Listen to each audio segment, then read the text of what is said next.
सो hello everyone, तो welcome to my YouTube channel. तो मैं हूं आपका साहिल भैया और आज की इस वीडियो में दोस्तों हम लोग क्लास 10th का जो पॉलिटिकल पार्टी चैप्टर है, सिविक्स का चैप्टर 4, हमारा जो पॉलिटिकल पार्टी चैप्टर है, इससे रिलेटेड जितना भी दोस्तों इंपॉर्टेंट क्वेश्चंस हो सकते हैं, जो तुम्हारे एकदम पूरे एनसीईआरटी के भी क्वेश्चंस को कवर करेंगे और जो तुम्हारे बोर्ड एग्जामिनेशन में एकदम गारंटेड रहता है कि एकदम क्वेश्चंस आएंगे, मैं उन्हीं क्वेश्चंस को दोस्तों इस पूरे वीडियो में डिस्कस करने वाला हूं तुमको। और सारा का आंसर्स मेरे द्वारा प्रोवाइडेड किया हुआ है दोस्तों।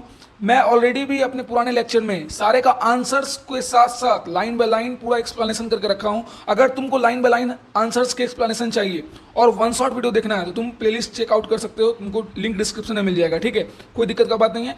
और इस वीडियो में मैं फिलहाल के लिए सारा क्वेश्चंस तुम्हें समझा दे रहा हूं और आंसर्स भी मैं यहाँ पे प्रोवाइड कर दे रहा हूं, जिसका तुम स्क्रीनशॉट दोस्तों लेते हुए चलना, ठीक है। और इसका आंसर्स एकदम रीड आउट करते हुए चलना, एकदम पॉइंट वाइज तुमको आंसर देना है। मैं एक चीज स्ट्रिक्टली यहाँ पे बोल दे रहा हूँ कि मेरा ये कॉपी का खुद का हैंड रिटन नोट्स से मैंने सारा चीज़, जहाँ से मैंने ये मटेरियल उठाया था अपने टाइम में, जिस समय मेरे को अपना नोट्स प्रिपेयर करना था, मैंने वहीं से इस सारे चीज़ को उठाया है। एकदम मेरा नोट्स का सेम टू सेम है। लेकिन हाँ, मैंने नोट्स जब अपना बनाया था क्वेश्चंस में तो सारे का आंसर्स मैं पॉइंट में लिखा था। तो तुम्हें भी जहाँ पे फुल स्टॉप वगैरह है तो वहाँ पे तुम्हें जो एग्जैक्ट पॉइंट है पढ़ने के बाद तुम्हें पॉइंट छांट के लिखना है, ठीक है। समझ आ गया दोस्तों ये सारी बातें। तो चलते हैं हम लोग डायरेक्ट हमारे क्वेश्चंस पे, ठीक है। कि पॉलिटिकल पार्टीज, राजनीतिक दल, मैंने ऑलरेडी इसका वन शॉट दोस्तों पढ़ा के रखा है पूरा, एकदम एनसीईआरटी का टॉपिक वाइज पूरा कवर करते हुए, ठीक है। पूरा वन शॉट तुमको देखना है तो तुम लिंक डिस्क्रिप्शन में दिया हुआ है, जाके चेकआउट कर सकते हो, ठीक है। और अभी हम पूरा क्वेश्चंस बता रहे हैं। तो पहला क्वेश्चन हमारा क्या कह रहा है दोस्तों कि व्हाट इज पॉलिटिकल पार्टी। तो तुम्हें यहाँ पे बताना है दोस्तों कि पॉलिटिकल पार्टी होता क्या है, राजनीतिक दल के बारे में तुम्हें बताना है कि व्हाट इज पॉलिटिकल पार्टी। तो तुम्हें क्या करना है, पॉलिटिकल पार्टीज को बताते हुए उसके फंक्शंस को भी बताना है और तुम्हें उसके चैलेंजेस को भी बताना है। अरे क्या वर्कआउट करता है पॉलिटिकल पार्टीज, ठीक है, हमारे लोकतंत्र देश में, तो उसके बारे में बताना है कि पॉलिटिकल पार्टीज क्या सब चीज करते हैं, ठीक है। तो उनके बारे में लिखना है फंक्शंस में और चैलेंजेस में। एकदम एनसीईआरटी का क्वेश्चन भी है ये और तुम्हारे एग्जामिनेशन में आता है डायरेक्ट लिखने के लिए कि भाई हाँ, चैलेंजेस बताइए पॉलिटिकल पार्टी जो फेस करता है और तुम्हारा फंक्शन बताइए जो वर्कआउट करता है, तुम्हारा कार्यकलाप पॉलिटिकल पार्टीज के द्वारा किया जाता है, ठीक है। समझ में आ रहा है। तो पॉलिटिकल पार्टीज का तुम्हारा डिफिनेशन यहाँ पे है, उसके बारे में पॉलिटिकल पार्टीज के बारे में 2-3 पॉइंट मैंने एक्स्ट्रा देकर रखा है। तो जो एग्जैक्ट डिफिनेशन है तुम उसको भी सिर्फ लिख के छोड़ सकते हो, ठीक है, एग्जामिनेशन में कोई दिक्कत की बात नहीं है, ठीक है। अब हमारा फंक्शन सारा क्या है एकदम याद रखना, पॉइंट वाइज सारा फंक्शन है। पहला क्या है, कॉन्टेस्ट इलेक्शन, इलेक्शन करवाता है तुम्हारा, हो गया ना, समझ में आ रहा है कि नहीं, दे कॉन्टेस्ट इलेक्शन। फिर उसके बाद they discuss their policies and programmes to be followed. देखो अपने पॉलिसीज और प्रोग्राम को डिस्कस किया जाता है पॉलिटिकल पार्टीज के द्वारा जनता के बीच जाकर के, तो इसको एक्सप्लेन करना है। ये देखो इलेक्शन कमीशन के द्वारा जो तुम्हारा इलेक्शन हो रहा है, कंटेस्ट किया जा रहा है, तो उसमें पॉलिटिकल पार्टीज का क्या हिस्सेदारी है, क्या भागीदारी है, कैसे पॉलिटिकल पार्टीज पार्टिसिपेट करके इलेक्शन कंटेस्ट करवा रहे हैं, तो उनके बारे में भी मैंने अच्छे से डिटेल में 3 से 4 पॉइंट दे के रखा है। तो उसको छांट के तुम 1 से 2 पॉइंट लिख सकते हो, ठीक है। और तुम्हारा सेकंड पॉइंट हो गया they discuss their policies and programmes to be followed. तो कैसे जनता के बीच जाके करते हैं डिस्कस ताकि उनको वोट मिल सके, उनके बारे में भी 1-2 पॉइंट मैंने लिखा हुआ है और उसको देख लेना। और लॉ मेकिंग, लॉ मेकिंग तुम्हारा क्या हो गया, नियम कानून वगैरह बनवाने में और लेजिस्लेटिव असेंबली में डिस्कस डिबेट वगैरह करके उसको पास आउट कराने में भी तुम्हारा पॉलिटिकल पार्टीज का वर्कर रहता है। समझ में आया कि नहीं, उनका कार्य रहता है ये सारा चीज़। और हमारा चौथा नंबर हो गया form and run the government, सरकार को बनाना और सरकार को चलाना भी तुम्हारा एक रूलिंग पार्टी का काम है। लेकिन हमेशा याद रखना दोस्तों कि पॉलिटिकल पार्टीज के फंक्शन में हमें दोनों का लिखना पड़ेगा। देखो पॉलिटिकल पार्टीज का मतलब सीधी सी बात है कि तुम्हारा रूलिंग पार्टी हो गया और तुम्हारा क्या हो जाएगा, अपोजिशन पार्टी, ठीक है। तो अपोजिशन पार्टी के बारे में भी तुमको लिखना है कि अपोजिशन पार्टी का क्या रोल है और तुम्हारा रूलिंग पार्टी का क्या रोल है। तो रूलिंग पार्टी का तुम्हारा रोल है कि सरकार अपना बनाएगा, जो जीत गया मेजोरिटी से, जो अपना बहुमत क्लियर करने के लिए तुम्हारा जीत गया तो वो अपना सरकार बनाएगा और सरकार को चलाएगा। और रोल ऑफ अपोजिशन क्या है कि पॉलिटिकल पार्टी जो अपना चुनाव हार गया है वो अपना अपोजिशन पार्टी के रूप में अपोजिशन का रोल निभाएगा और फिर तुम्हारा कीप चेक करते रहेगा रूलिंग पार्टी पे, ठीक है। मतलब जो रूलिंग पार्टी में है, जो इलेक्शन जीता है, ठीक है, उस जो सरकार चला रहा है उस पर एकदम चेक करते रहना है, निगरानी रखते रहना है कि कहाँ पे क्या गलत कर रहा है, कोई गलत मिसयूज वगैरह तो नहीं कर रहा है, कोई गलत पॉलिसीज वगैरह तो नहीं लेके आ रहा है, ठीक है। समझ में आ रहा है ना। फिर उसके बाद फॉर्म द पब्लिक ओपिनियन, तुम्हारा हो गया पब्लिक ओपिनियन भी फॉर्म करना, ये तुम्हारा पॉलिटिकल पार्टीज का वर्क है। बिना पब्लिक ओपिनियन के सुने कोई भी पॉलिसीज, कोई भी स्कीम्स वगैरह नहीं डिस्कस किया जा सकता है, चाहे कंट्री के हित के लिए। समझ में आ रहा है कि नहीं।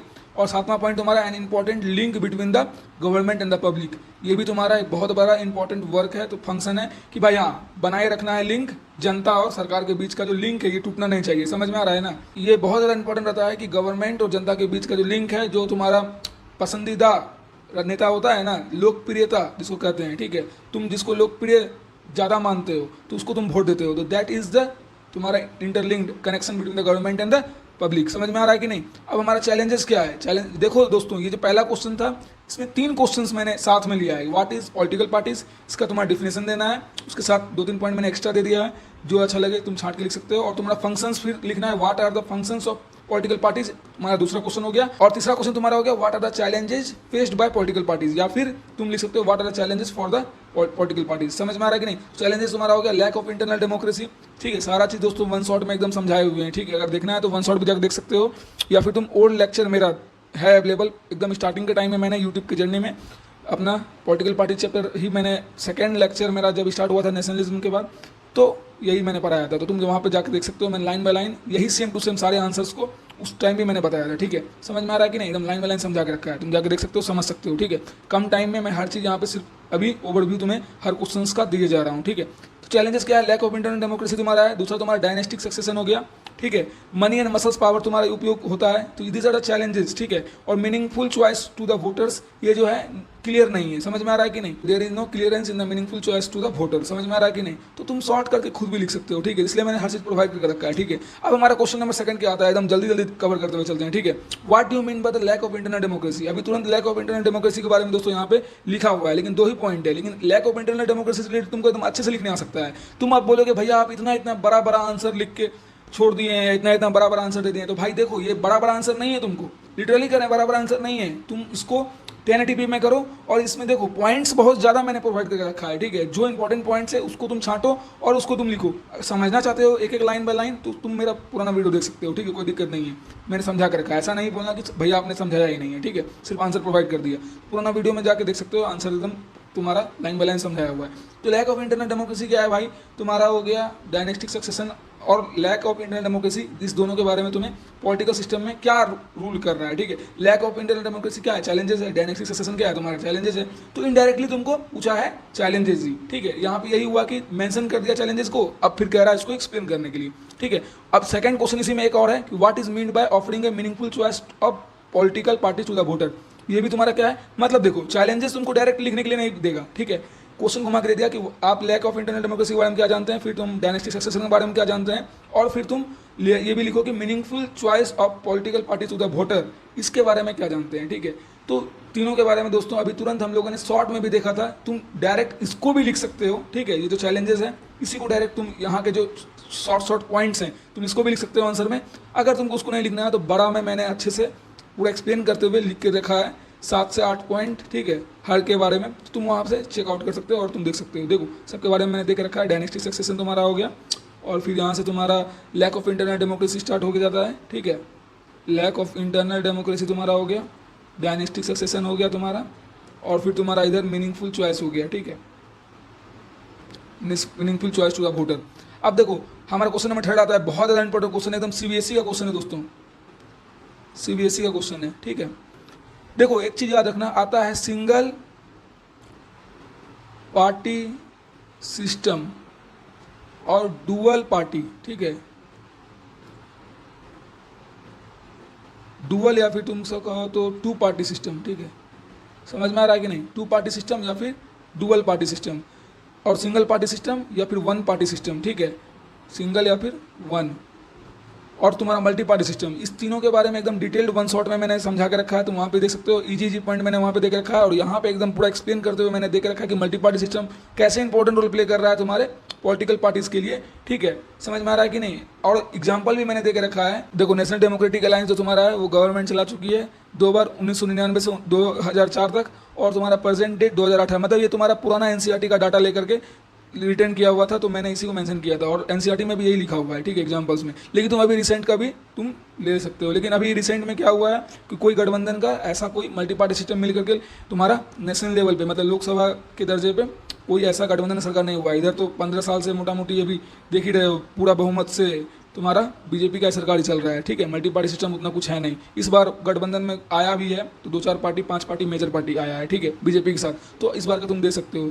ठीक है, तो गठबंधन हुआ है इस बार भी, क्योंकि इस बार फुल बहुमत नहीं मिला था 2024 में, तो तुम इस बार का भी एग्जांपल दे सकते हो कि रिसेंटली हम लोग देख सकते हैं कि जो 2024 का जो इलेक्शन हुआ था समझ में आ रहा है ना। जो इलेक्शन हुआ तुम्हारा लोकसभा के लिए, तो मेजोरिटी पास करने के लिए अलायंस का जरूरत पड़ा बीजेपी को, समझ में आया कि नहीं, अलायंस करने का जरूरत, तो समझ में आ रहा है कि नहीं आ रहा है। अब तुम्हारा क्वेश्चन नंबर 4 आता है कि mention the source of inspiration of Bharatiya Janata party and Bahujan Samaj party, BJP and तुमको बीएसपी का तुमको क्या करना है, यहाँ पे सोर्स ऑफ इंस्पिरेशन देना है। तो पहला बीजेपी का हो गया, तुम्हारा सोर्स ऑफ इंस्पिरेशन क्या है, इंडियाज एंशिएंट कल्चर, प्राचीन संस्कृति और वैल्यूज को ये ज़्यादा मान्यता देते हैं, इसका सोर्स ऑफ इंस्पिरेशन वहीं से आता है। बीएसपी का तुम्हारा हो गया, drawing inspiration from the ideas of teaching of Sahu Maharaj, Mahatma Phule, Periyar, Ramaswamy Naicker and Baba Sahab Ambedkar, ठीक है। तो ये सारा तुम्हारा बीएसपी का सोर्स ऑफ इंस्पिरेशन है, ठीक है, समझ में आया कि नहीं। कुछ कुछ का नाम याद रखना, जैसे बाबा साहब अम्बेडकर हो गया, फूले, महात्मा फूले का नाम याद रखना, साहू महाराज का नाम याद रखना, ठीक है, रामास्वामी नायकर का भी नाम याद रख सकते हो। बीएसपी के सोर्स ऑफ इंस्पिरेशन वहीं से, इनके टीचिंग के आइडियाज से बहुमत समाज पार्टी का तुम्हारा सोर्स ऑफ इंस्पिरेशन खुल के आया, ठीक है। अब हमारा दोस्तों क्वेश्चन नंबर 5 आता है, suggest any 4 ways in which political reforms can be made in India, ठीक है। पॉलिटिकल रिफॉर्म्स हमारा जो लास्ट टॉपिक है तुम्हारा, चैलेंजेस फॉर पॉलिटिकल पार्टीज के बाद हमारा लास्ट टॉपिक क्या है कि कैसे पॉलिटिकल पार्टी में सुधार लाया जा सकता है, ठीक है, यही हमारा लास्ट टॉपिक था। तो उसी से क्वेश्चन है तुम्हारा कि 4 तरीका आप बताइए, ठीक है, कि कैसे पॉलिटिकल पार्टीज में सुधार लाया जा सकता है भारत में, तुमको भारत में बताना है, ठीक है। तो वहाँ भी एकदम समझाए हुए थे वन शॉट वीडियो में, तो यहाँ भी तुमको एकदम बहुत अच्छे से लिख के मैंने रखा है कि कैसे हो सकता है। तुम बोलोगे भैया बहुत बड़ा बड़ा पॉइंट है, नहीं भाई बड़ा बड़ा पॉइंट नहीं है, मैंने यहाँ पे 2-3 पैराग्राफ करके दे के रखा है, तुम हर पैराग्राफ से 2-2 पॉइंट निकालो, 6 पॉइंट निकल जाएगा, बस बात खत्म, ठीक है। 4 ही वेज तुमको यहाँ पे कह रहा है निकालने के लिए, लेकिन तुम 6-7 वेज यहाँ से निकाल सकते हो, ठीक है, पॉइंट से। और करके यहाँ पे मैंने क्वेश्चन दिया है, एकदम याद रखना है। और मतलब क्या होता है, मैंने जो भी क्वेश्चंस में और देके रखा है, इसका मतलब यही है कि दोनों का आंसर सेम होगा, ठीक है, आंसर सेम ही होगा जिसका आंसर जो मैंने देके रखा है। देखो इसके साथ साथ सेम क्वेश्चन उसी तरीके से घुमा के पूछ सकता है, ठीक है, suggest some reforms to strength parties so that they perform their function well, ठीक है। 2 तरीके से एकदम सीबीएसई का क्वेश्चन है दोस्तों, ठीक है, ऐसे डायरेक्ट नहीं पूछता है। अब कह रहा है क्या कहेगा तुमको, कैसे रिफॉर्म करना है, डायरेक्ट लिखिए नहीं। अब ये कह रहा है कि कैसे फंक्शन वेल कर सके, अच्छे तरीके से परफॉर्म कर सके फंक्शन को पॉलिटिकल पार्टी, तो उसके लिए क्या रिफॉर्मेशन लाना चाहिए, क्या सुधार लाना चाहिए, ताकि पार्टीज को शक्ति प्रदान हो और वो अच्छे तरीके से अपने फंक्शन को कर सके, समझ आ रहा है ना, मजबूती प्रदान हो और वो फिर अपने फंक्शन को अच्छे तरीके से कर सके, क्या सब रिफॉर्म लाना चाहिए, तो उसको लिखना है, ठीक है, समझ में आ रहा है कि नहीं। तो यहाँ पे मैंने देख रखा है, देखो शॉर्ट पॉइंट भी इधर साइड मैंने देख रखा है, उधर लंबा पॉइंट याद नहीं होगा तो तुम शॉर्ट पॉइंट भी याद कर सकते हो, ठीक है। अब लास्ट क्वेश्चन हमारा इस चैप्टर का दोस्तों है कि what does opposition party do, opposition party का मतलब क्या रहता है। अपोजिशन पार्टी जानते हो जो इलेक्शन हार गया और एक गुड और बेस्ट अपोजिशन का रोल प्ले कर रहा है bye checking the ruling party, जो इलेक्शन जीत गया उस पर निगरानी रखते हुए एकदम हमेशा क्वेश्चन सवाल करते हुए, ये जो तुम्हारा रोल है अपोजिशन पार्टी का, यही करता है अपोजिशन पार्टी, तो उसी के बारे में लिखा हुआ है। और क्या कह रहा है, how it play best role for the country development, हमेशा याद रखना भाई। यहाँ तो देखते हैं भाई कि अपोजिशन पार्टी ना कुछ बोले जा रहा है, देश का मतलब विकास देखना ही नहीं चाहता है, ठीक है। अगर देखना भी चाहता है तो भाई लाइन से हट करके रास्ता ही भटक जाता है, ठीक है, चाहे कोई भी रहे अपोजिशन पार्टी, अगर तुम्हारा बीजेपी भी रहा, ठीक है, तो यही चीज़ करेगा। तो ऐसा नहीं करना चाहिए कोई भी तुम्हारा पार्टी को, समझ में आ रहा है कि नहीं। हमेशा ध्यान रखना चाहिए कि देश के विकास का हित में बात होना चाहिए, ठीक है, हमेशा देश के विकास के हित में बात होना चाहिए, यही चीज़ एकदम ध्यान रखना चाहिए किसी भी पॉलिटिकल पार्टीज को, चाहे वो रूलिंग पार्टी में हो चाहे वो तुम्हारा अपोजिशन पार्टी में हो, समझ में आ रहा है कि नहीं, ताकि देश का विकास हो सके। अरे भाई सपोज करो ना, सीधी सी बात है, रूलिंग पार्टी अगर कोई स्कीम्स, कोई रूल्स रेगुलेशंस, कुछ लॉ वगैरह पास कर रही है, अगर कुछ गलत पास कर दी तो पब्लिक को क्या होगा, इससे बेनिफिट होगा कि तुम्हारा नुकसान होगा, तो बहुत ज़्यादा नुकसान होगा, जिस वजह से वहाँ के लिए सवाल कौन उठाएगा पब्लिक के लिए कि भाई हाँ आपके प्रोग्राम से, आपके स्कीम से लोगों को हानि हो रहा है, ठीक है, लोगों को लॉस सहना पड़ रहा है, ठीक है, आप इतना टैक्स बढ़ा दिए, तो इस तरीके से क्या हो रहा है, बहुत ज़्यादा प्रॉब्लम हो रहा है। तो ये सब चीज़ के लिए एकदम आवाज़ उठाते रहना चाहिए, सिर्फ एक ही मुद्दा नहीं है, there are lots of matter are present in the parliament regarding this, ठीक है, समझ में आ रहा है ना। तो कोई दिक्कत बात नहीं है, हर चीज़ होते रहता है, but in democracy it takes time, ठीक है, समय लगता है हर चीज़ होने में, समझ में आया कि नहीं। That's is the political parties in the democratic government. तो दोस्तों यही था हमारा इंपॉर्टेंट क्वेश्चंस हमारे इस चैप्टर का पॉलिटिकल पार्टीज का। एकदम चैनल को जरूर सब्सक्राइब कर लेना, दोस्तों के बीच जरूर शेयर करना, ठीक है। Sahil was always there for you, comment करो कैसा लग रहा है हमारा वीडियो, सपोर्ट दिखाओ दोस्तों, ठीक है। मिलते हैं नेक्स्ट वीडियो में नेक्स्ट इंपॉर्टेंट क्वेश्चंस के साथ, ठीक है, नेक्स्ट इंपॉर्टेंट चैप्टर के साथ सिविक्स के, ठीक है। तो मिलते हैं नेक्स्ट वीडियो में, ठीक है। एकदम thank you for watching this video और चैनल को जरूर सब्सक्राइब कर लेना। Thank you.